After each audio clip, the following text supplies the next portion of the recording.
Problem number 60. A rock is thrown vertically upward from ground level at a time t equal to 0 second. At a time t equal to 1.5 second, it passes the top of the tall tower, and 1 second later, it reaches its maximum height. What is the height of the tower? Let's draw the diagram first. So here, we throw the rock from the ground level, and near we have a tower. Clear? So that means this is our tower, and we throw the rock from the ground level. So this is the reference of the rock, and you throw the rock, and at time t equal to 0 second, at a time t equal to 0 second, the rock is in the ground level, and then when time reach 1.5 second, because you are throwing the rock in the upward direction. Clear? So that means the rock will reach, when time equal to 1.5 second, the rock is here. So that means when the rock reached the top of the tower, which is exactly, you can see this, it was exactly to the level of the top of the tower. So when time t equal to 1.5 second, the rock reached the top of the tower. And then 1 second later, it reached the maximum height. That means after 1 second, what happened? The rock reached the maximum height. So that means here, the total time from the ground to this is 2.5 second. Why? Because 1 second plus 1.5 second becomes 2.5 second. But after the rock reached the maximum height, what should be the final speed? The final speed of the rock should be 0, right? But you have to throw the rock in the upward direction. For that, what you need? You need the initial speed. So we have to find that. So once the rock reaches the maximum height, its final speed becomes 0 meter per second. So we have to find what is the tower's height. We have to find the value of the tower, which is nothing but a delta y. So let's write the given first. What are the information given? What are the informations given in the question? In this question, we got the final speed as 0 meter per second, and we got the time t equal to 1.5 plus 1 second, which is equal to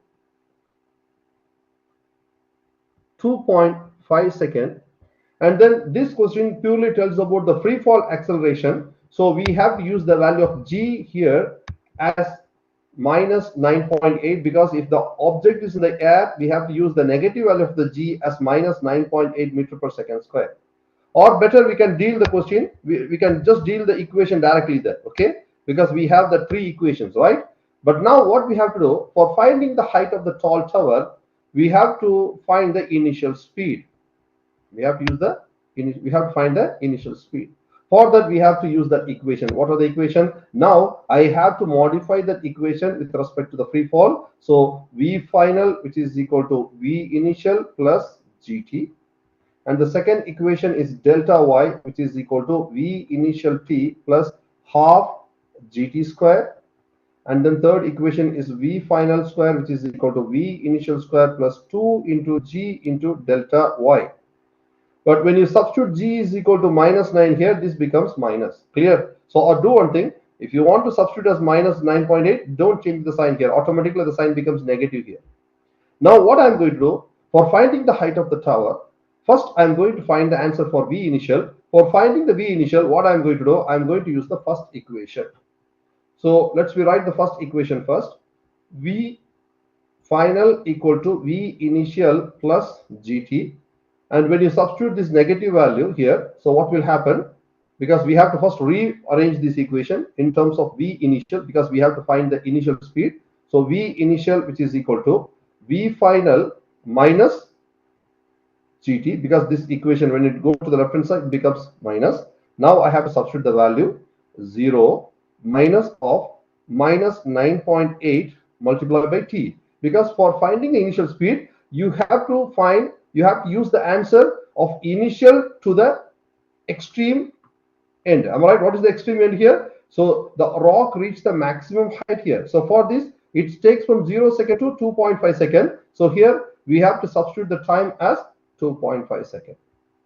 So let's see what's the answer. So v initial equal to, because minus into minus become plus, so 9.8 multiplied by 2.5, I got the answer here as 24.5 meter per second. So this is our answer for the initial speed. Now by using this initial speed and the time and the value of g, we have to find what is the height of the tower. That means we have to find the answer for delta y. So that means if you want to find the answer for this delta y, then we have to go by using this equation, second equation. So we have to deal with the second equation. So what I'm going to do, I have to write the second equation for finding the height. So the second equation is delta y, which is equal to v initial t plus half gt square. So what are the informations we have? We have final speed as 0 meter per second, initial speed here as 24.5 meter per second, and then g value here we have used minus 9.8 meter per second square, and the time is very important. Which time you have to use for finding the height of the tower? Because in the question they clearly mention when the rock reached the height of the tower, by the time, what is the time? The time is 1.5 second. So you should not use 2.5 second for the second part. Why? Because here we are going to find the height of the tower only. So if you want to find the answer for the height of the tower, then we have to consider the time here is 1.5 seconds. So what's the time we are going to use here? We have to use 1.5 seconds. Now I have to substitute the value. So if you substitute the value, we have to substitute v initial as 24.5 multiplied by 1.5 plus half of minus 9.8, and your t value is 1.5 square. So let's we just deal step by step. So 24.5 multiplied by 1.5, we got the answer here is 36.75 for this one. Okay, and then plus we have to deal. So minus into plus become minus. So this sign becomes minus, right? Because we have minus 9.8. So let's see what's the answer for this. So 9.8 multiplied by 1.5 square divided by 2. We got the answer here as 11.025. So I have to subtract this value, which is 36.75. So 36.75 minus 11.025. We got the answer here as 25.725 meter. So rounded to 2 digit. So the delta y answer is the delta y, which is equal to 25.73 meter. So this is the answer for this question. Thank you.